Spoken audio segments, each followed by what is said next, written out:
그래서 저도 최근에 이제 또 허리띠에 이게 압박감이 조금 더 온 것 같고, 그래서 살을 좀 빼야 되겠다 생각이 들어서 아침에 또 저녁으로 멀리는 못 가겠고 더우니까 또 약한 운동을 하고 있어요. 주차장을 이렇게 한 30분 이렇게 돌면은, 그러면은 이제 걸음수로 보니까 한 3,000보 되더라고요, 주차장을.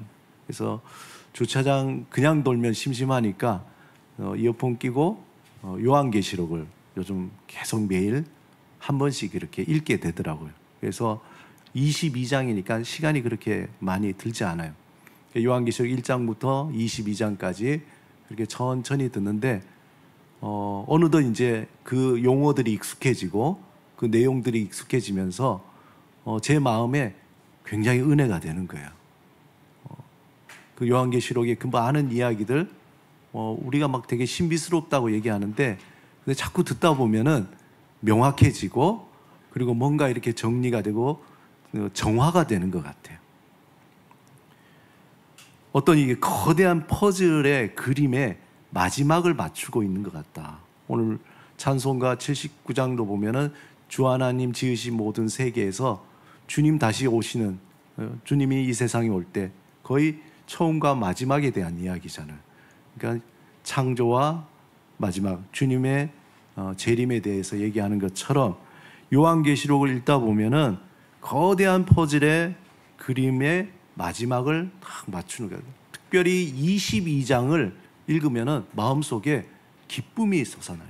환희가 나고, 그렇게 정말 하나님의 그 창조뿐만 아니라 우리 역사의 이 마지막이 이렇게 되는구나 하면서 정화가 일어나는 겁니다. 우리 현대인들은 정말 바쁜 일상을 살아가죠. 그렇게 우리가 바쁘게 살아가다 보면은 문득 이런 생각이 듭니다. 내가 지금 살고 있는 이 삶이 과연 무엇을 위해서 살고 있는가? 정신없이 살고 있는데 무엇을 위해서 살고 있는가? 그런 생각이 들 때가 있죠. 그러면서 마치 어떤 거대한 퍼즐의 그 그림이 있는데, 그 퍼즐 그림에 나는 작은 조각의 그림 같다라는 생각이 듭니다. 또 그런 생각을 하다 보면은 이 전체 그림은 도대체 뭘까? 전체 그림은 뭘까? 우리가 그 그림을 알 수 없어서 답답하고, 내가 이 그림에 어디에 맞춰서 가야 할지 거기에 대해서 막막한 그런 느낌을 갖게 됩니다. 그런데 우리가 성경을 펼쳐보면은 창세기부터 요한계시록까지 성경을 쫙 펼쳐보면은 거기에 대한 해답을 얘기해 주고 있는 거예요. 성경에서 반복적으로 말씀하는 것은 우리는 하나의 마치 작은 조각이죠. 하나님이, 그 하나님이라는 위대한 화가가 전 역사를 통해서 그리시는 그 거대한 그림, 그 거대한 그림, 그리고 거기에서 하나님이 계시하시는 아름다운 그림의 한 부분을 우리가 감당하고 있구나라는 것을 말씀을 통해서 깨닫게 됩니다. 예전에 그 대학로에 있을 때 티룸에 오신 아주 위대한 선교 신학자가 있어요. 그 이름이 크리스토퍼 라이트라는 정말 위대한 신학자예요. 그분이 이렇게 대단할 줄은 몰랐지만, 네, 그분의 책에 보면은 그 선교적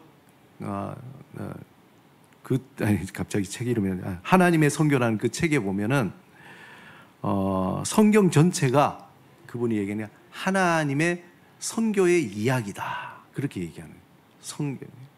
선교학자라서 얘기하기보다 그는 선교학자 이전에 성경을 깊이 연구하신 분이거든요.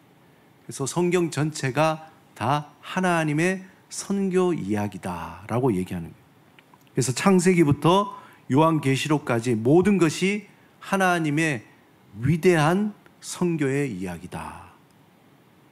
근데 여기에서 우리가 하나 생각할 것은 이 선교 이야기라는 말의 의미입니다. 우리가 선교 그러면 머릿속에 여러분들 뭐 해외 선교 나가고 뭐 그런 선교 활동하고 하는 것들이 그려지잖아요. 그러면은 여기서 선교 이야기라는 게 어떤 의미가 있는가? 선교 이야기라는 이것은 잘 들으셔야 돼요. 하나님이 하나님 그 자신이 누구신지를 이 세상에 나타내는 이야기라는 거예요. 자, 한번 따라 합시다. 하나님이 자신이 누구신지를 이 세상에 나타내는 이야기다. 그래서 우리가 선교라고 얘기할 때에 자칫 잘못하면은 내가 영혼을 구원하고 복음을 전하고 막 이런 어떤 그 행위, 그 행동 이런 것에 초점에 맞춰서 원래 성경에서 얘기하는 선교의 의미를 상실할 수가 있어요. 그래서 선교 이야기라고 할 때 그것은 하나님 자신을 드러내는 거예요. 여러분, 창조는 선교의 이야기일까요? 아닐까요? 그렇다면 선교의 이야기죠. 왜냐? 하나님이 창조하셨잖아요. 세상을 창조하실 때 창조하신 그 세상을 통해서 하나님이 우리에게 자신을 드러내 보여주시는 거예요. 조금 더 풀어서 말하면은 하나님이 이 세상의 창조자이며 영광을 받으실 분이심을 인간의 역사를 통해서 나타내시는 이야기가 성경 전체 이야기라는 거예요. 관점이 중요하죠. 여러분이 잘 이해하셔야 돼요. 이 성경이라는 것은 하나님이 세상의 창조자이시며 영광을 받으실 분이심을 인간의 역사를 통해서 나타나는 이야기다. 그러면 어떤 사람은 이렇게 질문합니다. 왜요? 왜요? 그 이유는 뭐냐? 세상의 모든 만물은, 특히 인간은 하나님을 알고 그의 영광을 볼 때에 비로소 영원한 생명을 얻기 때문에 그래요. 반대로 뭐냐? 하나님의 세상의 창조자이시며 영광을 받으실 분이심을 거부하고 살아가는 모든 사람들은 하나님이 주시는 생명을 잃어버리게 되고 또한 영원한 죽음 속에서 살아가기 때문에 그래요. 그래서 우리가 복음을 전하는 거죠. 왜 복음을 전합니까? 하나님을 나타내며 그 하나님을 알아야지 그 안에 생명이 들어가고 그 안에 새로운 삶이 열리기 때문에 그렇습니다. 그래서 성경을 읽다 보면 좋아하는 소설이나 영화처럼 성경도 처음에는 관련 없어 보이는 인물과 사건들이 하나의 큰 줄기로 연결되어서 우리에게 감동을 주는 거예요. 예를 들면 창세기를 보다 보면 하나님께서 온 세상을 창조하고 사랑하셨고 또 사람들은 그 하나님의 사랑을 거부해서 온 땅에 퍼져서 그분의 영광을 나타내야 되는데 오히려 하나님을 거부하고 바벨탑을 쌓고 자신들의 영광을 드러내는데 모든 것을 힘쓰는 거죠. 그래서 하나님의 뜻을 거스려서 한 곳에 모여서 자신의 이름을 내려고 하는 그 죄를 범한 것입니다. 그 결과 어떻게 됐습니까? 역설적으로 그들이 모이려고 했지만 오히려 온 땅에 다 흩어버리신 거예요, 하나님. 그러나 하나님의 이야기는 그냥 흩어서 끝나는 게 아니라 하나님은 이 흩어진 인간을 다시 하나님의 그 생명으로 부르시기 위해서 아브라함을 부르시고 아브라함에게 복의 근원이 되며 땅의 모든 족속이 복을 받을 것이다. 어떤 복입니까? 하나님을 아는 복이에요. 하나님을 아는 복. 하나님을 알면 어떻게 됩니까? 그 안에 생명이 있고 살아나는 거예요. 그 약속을 주신 겁니다. 그래서 하나님의 마음은 창세부터 지금까지 여전히 온 세상을 향해서 열려 있습니다. 그 마음을 이사야서 45장 오늘 본문 5절 6절에서 이렇게 선포하는 거예요. 우리 다시 한번 읽어보겠습니다. 시작. 나는 여호와라, 나 외에 다른 이가 없나니 나밖에 신이 없느니라. 너는 나를 알지 못하였을지라도 나는 내 띠를 동일 것이요 해 뜨는 곳에서든지 지는 곳에서든지 나밖에 다른 이가 없는 줄을 알게 하리라. 나는 여호와라, 다른 이가 없느니라. 다른 이가 없다는 얘기는 뭐냐? 생명을 줄 수 있는 것은 창조자 나 하나밖에 없다는 거예요. 창조자 하나님만이 우리에게 생명을 줄 수 있다는 거예요. 다른 것은 다 허상이고 우상이고 거짓인 거예요. 생명을 줄 수가 없어요. 저 밖에 보면 상추가 있잖아요. 신기해요. 상추가 뽑아서 먹으면 또 자라고 뽑아서 또 먹으면 자라요. 그런데 그게 자라기 위해서 뭐가 필요합니까? 물이 필요하죠. 두 가지 방법입니다. 비를 맞거나 제가 물을 주거나. 만약에 이번 주 한 주 동안 비가 안 와서 쨍쨍한데 만약에 그대로 물을 안 주고 있으면 어떻게 돼요? 그 생명이 시들어버리고 말라 비틀어버리겠죠. 누군가는 거기에다 물을 줘야 되는 거예요. 물을 줄 수 있는 사람, 그 존재, 그분이 하나님이시라는 거예요.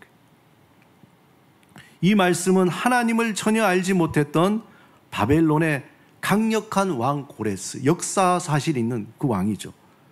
하나님은 자신을 알지 못하는 이방 왕까지 사용하셔서 이스라엘 백성을 포로에서 해방시키시고 자신의 뜻을 이룰 것이라는 선언인 거예요. 하나님의 강한 의지입니다. 이게 하나님의 선교예요. 하나님은 의지를 가요. 무슨 의지죠? 나를 나타나겠다는 거예요. 나 외에 생명을 줄 수 있는 존재가 아무런 존재가 없다는 거예요. 너희는 나를 알아야만이 생명을 가질 수 있다는 거예요. 그래서 하나님은 그런 강한 의지입니다. 온 세상이 해 뜨는 곳에서든지 지는 곳에서든지 어디서든지 여호와 외에는 다른 신이 없음을 알게 하겠다는 거예요. 하나님은 이 세상을 구원하시겠다는 그의 강한 의지가 그리고 성실함이 담겨 있는 구절입니다. 그 시작이 어디냐? 이스라엘이에요. 하나님은 이스라엘이라는 나라를 선택하시고 그 나라를 하나님의 나라로 샘플로 먼저 세우셨습니다. 여러분, 정전이 된 집에 보면은 작은 촛불 하나만 켜도 어떻게 됩니까? 환해지잖아요. 그리고 사람들이 어둠에 있다가 그 빛을 향해 모여듭니다. 이스라엘은 그런 존재였던 거예요. 세상의 어둠 속에서 하나님의 빛을 딱 비추는 촛불 같은 존재입니다. 하나님께서 이스라엘을 선택하신 이유가 그냥 이스라엘 그들만을 사랑하셨기 때문이 아니라 이제 그들을 통해서 온 세상이 하나님을 알게 하려 하는 거라는 거예요. 그래서 이스라엘은 다른 민족들이 그 민족을 보면서 저들의 하나님이 누구시길래 저렇게 다를까라는 것을 그 주변의 이방인들이 보기 시작하는 거예요. 홍해의 기적, 여리고성이 무너지고 수많은 사건을 통해서 그 주위에 있는 도대체 저들이 믿는 하나님이 어떤 존재이길래 저런 일들이 일어날까 관심을 갖게 되는 거죠. 실제로 이집트에서 나와서 애굽에서 나올 때에 섞인 무리가 함께 나왔다. 출애굽할 때에 섞인 무리. 그 섞인 무리가 그냥 와 나가자고 할 때 오 가자 그냥 강남 갈 때 따라갔던 것이 아니라 그 섞인 무리는 그걸 본 거예요. 아, 이들이 믿는 하나님은 대단한 존재이구나. 이들이 믿는 하나님은 정말 위대한 존재이구나. 이들이 믿는 하나님은 뭔가 다르구나 하면서 그들을 따라 나섰던 이방인들이었어요. 그 사람들이 이스라엘의 하나님을 보고 감동을 받아 따라온 거죠. 10가지 재앙이 하나씩 일어나고 그 10가지 재앙을 통해서 하나님 자신을 드러내셨을 때 그들은 구체적으로 봤거든.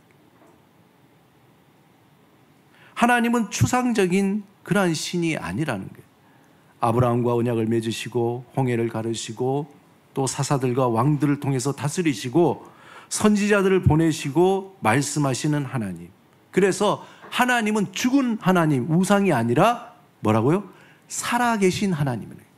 살아계신 하나님. 그래서 살아계시고 우리의 역사 속에 우리의 개인의 삶 속에 개입하시고 또 우리와 관계를 맺으면서 우리와 함께 하나님의 그 선교의 일을 만들어 가시는 분이 우리가 믿는 하나님이시라는 거예요. 이스라엘의 역사를 통해서 그래서 하나님이 선교의 주체이시고 살아계신 하나님이라는 겁니다.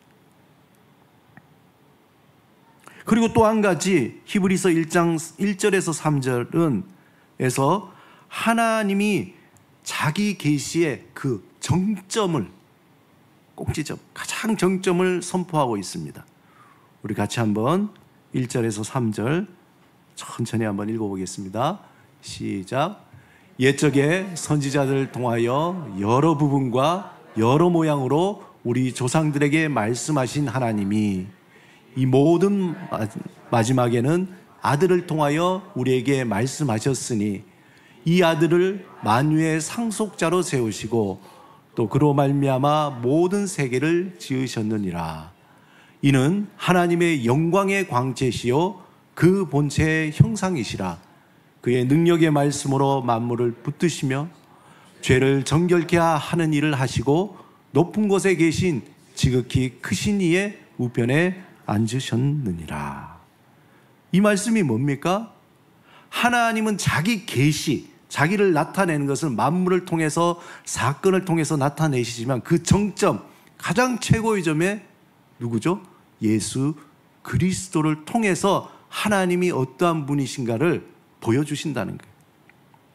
예수 그리스도 안에서 하나님의 계시가 최종적이고 완전하게 이루어졌다는 겁니다.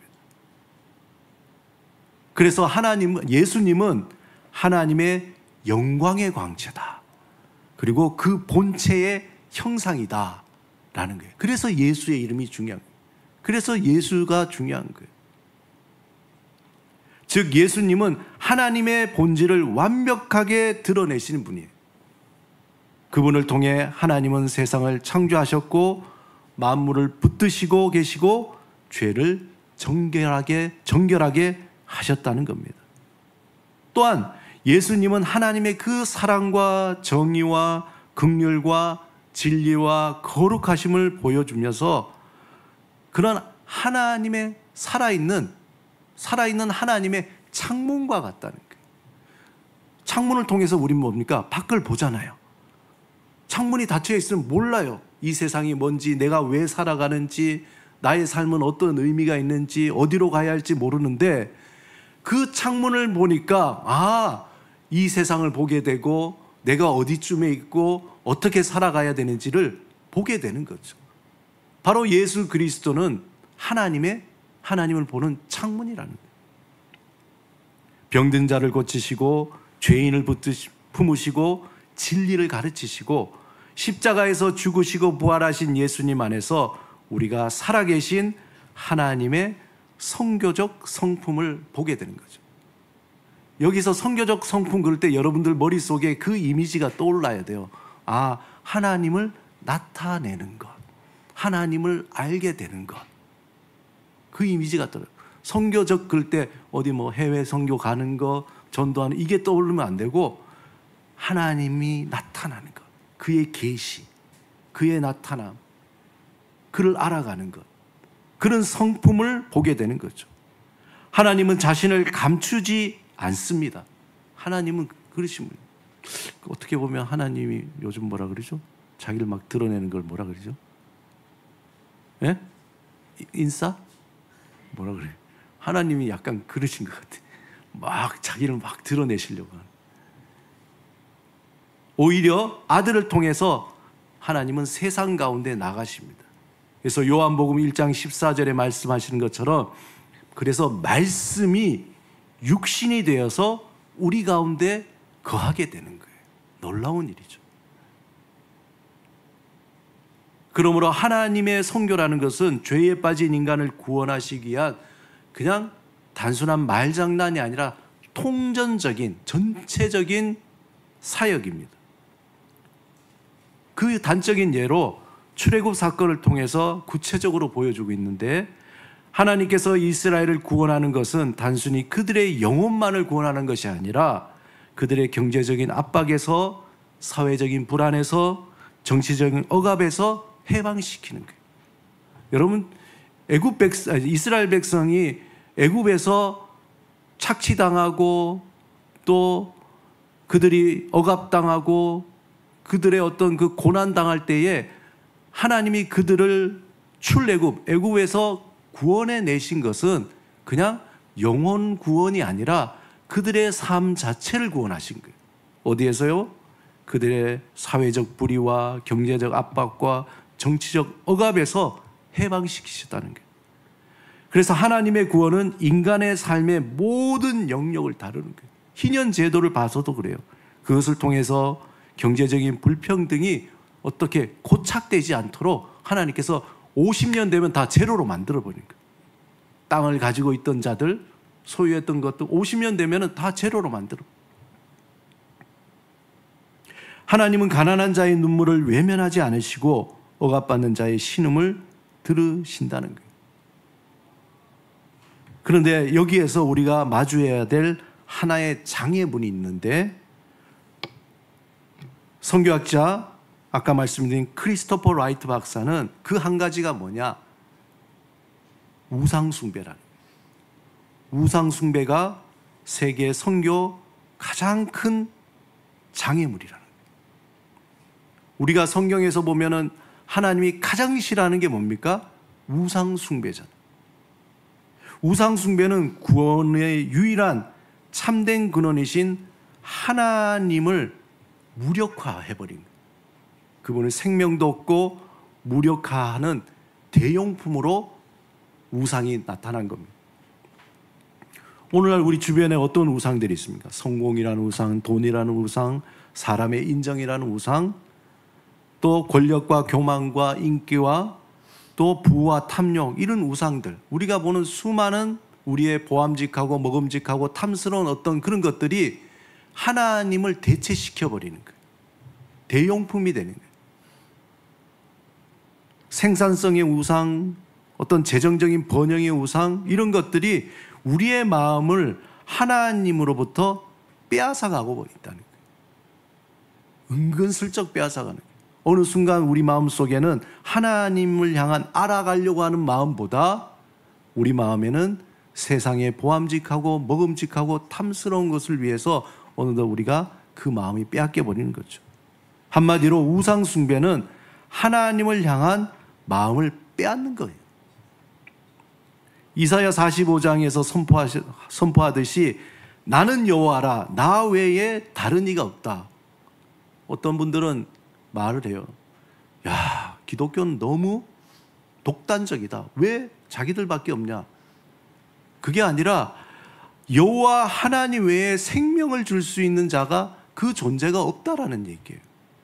왜? 그분이 창조자이기 때문에 그런 거예요.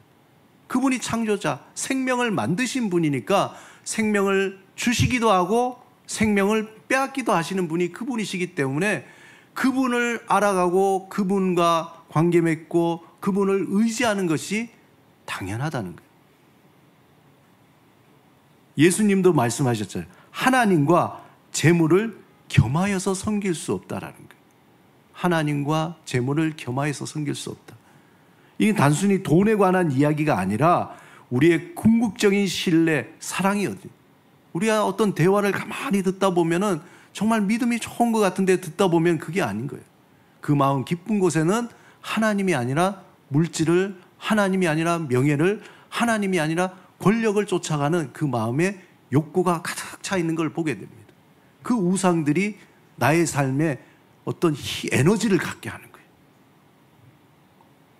오늘날에도 우리는 수많은 현대의 우상들 앞에 서 있습니다. 그래서 하나님은 지금도 선교의 그 역사 속에서 하나님을 나타내고 알아가는 그것을 방해하는 우상을 깨트리고 참된 생명과 자유를 주시는 분이 오직 예수 그리스도 안에서 하나님이심을 계시하고 있다는 거예요. 또한 하나님은 우리가 베푸는 작은 어떤 사랑과 친절과 용서와 배려와 포용과 격려를 통해서 하나님 자신을 나타내시는 거예요. 그러므로 우리가 하루를 시작할 때에 첫 단추를 잘 깨야 돼요. 하루를 시작할 때에 어떻게 시작하냐? 존귀하신 하나님의 이름이 오늘 하루 나의 삶을 통해서 높임을 받기를 간절히 소망해야 되는 거예요. 이 고백이 정말 중요합니다. 사도 바울이 뭐라고 외쳤습니까? 우리 고린도전서 10장 31절 같이 한번 읽겠습니다. 시작. 그런즉 너희가 먹든지 마시든지 무엇을 하든지 다 하나님의 영광을 위하여 하라. 그냥 말로 끝나는 게 아니에요. 우리 마음속에 하루를 시작할 때 진실한 마음으로 하나님, 오늘 내가 분주하게도 살 수 있고 오늘 여러 가지 삶의 상황도 맞닿을 수 있는데 나의 삶을 통하여서 존귀하신 하나님의 이름이 높여지기를 원합니다. 하나님이 나타나길 원합니다. 하나님의 영광이 드러나길 원합니다. 그렇게 시작해야 되는 거예요. 하나님을 세상에 나타내기를 갈망하는 사람, 그 사람은 그 삶이 어떤 상황에서도 살아나게 되는 거예요. 그 삶은 하나님의 영광을 나타내는데 귀하게 사용됩니다. 선교의 주체이신 살아계신 하나님은 그의 이름을 나타내기를 소망하는 자, 다시 말해서 하나님을 예배하는 자, 그 한 사람을 찾고 계시다는 겁니다. 사랑하는 여러분, 우리는 마치 거대한 교향곡의 소중한 한 부분을 연주하는 연주자들입니다. 지휘자를 신뢰하고 우리에게 주어진 악보를 성실히 연주하면 돼요. 심벌즈 있잖아요. 마지막에 어떻게 됩니까? 꽝 하고 끝나는데 내내 기다려야 돼요. 내내 기다려야 돼요. 아, 나 할 일 없네? 그러고 그냥 대충 넘어가면 큰일 나죠. 우리가 만약에 그 음표 하나만 치는 것이 나의 사명일지라도 그것을 오래 기다리고 그것에 성실하게 임해야 되는 겁니다. 하나님은 살아계시며 역사 안에서 스스로 계시는 선교의 주체이십니다. 위대한 선교의 사역을 위해 하나님은 우리를 매일매일 초대하고 계십니다. 이제 우리가 8월 달에 미션 터치 태국 치앙마이 선교 유랑을 떠나는데 그 떠나는 중요한 이유도 여기에 있어요. 우리가 선교 유랑을 준비할 때 직접 떠나는 선교팀과 또 우리 다른 모든 성도들이 품어야 할 한 가지 마음, 뭡니까? 하나님의 존귀하신 이름이 그곳에서 나타나기를 소망하는 겁니다. 여러분, 선교 유랑이 단순히 해외여행이나 여름 휴가를 보내려고 가는 게 아니에요. 아주 짧은 기간이지만 우리가 밟는 그 땅, 우리가 만나는 그 어린이들, 우리가 만나는 사람들, 그 사람들에게 잠깐이지만 하나님의 사랑과 하나님의 아름다움을 전하는 순간인 거예요. 우리는 모두 하나님께서 그리고 계시는 거대한 어떤 하나님이 계시하시는 퍼즐의 소중한 조각들입니다. 여러분의 직장에서, 가정에서, 학교에서 여러분이 그리스도의 향기가 되시기를 축복합니다. 또 여러분의 성실함과 사랑과 기쁨이 이 어둠의 세상에 빛이 되어서 사람들에게 저 사람은 도대체 누구길래, 저 사람의 하나님은 누구시길래 저렇게 다를까 하는 그러한 이야기, 궁금케 만드는 그러한 사람이 되기를 축복합니다. 그래서 하나님께서 우리 모두를 그분의 위대한 이야기 속에 아름답게 사용하는 하나의 조각 그림이 되시기를 주님의 이름으로 축원합니다. 우리 함께 말씀을 생각하시면서 기도드리겠습니다. 우리의 삶, 우리가 다른 사람과 비교해 볼 때 초라해 보이고 정말 아무것도 아닌 것 같지만 하나님이 보시기엔 너무나 소중한 하나의 아름다운 조각 그림입니다. 이 시간에 주님 앞에 우리의 모든 것을 내려놓고 주님, 나를 통하여서 주님의 영광이 드러나며 존귀하신 주님의 이름이 나타나기를, 높여지기를 소망합니다. 그 간절한 마음, 이 시간에 주님 앞에 침묵으로 기도드리겠습니다.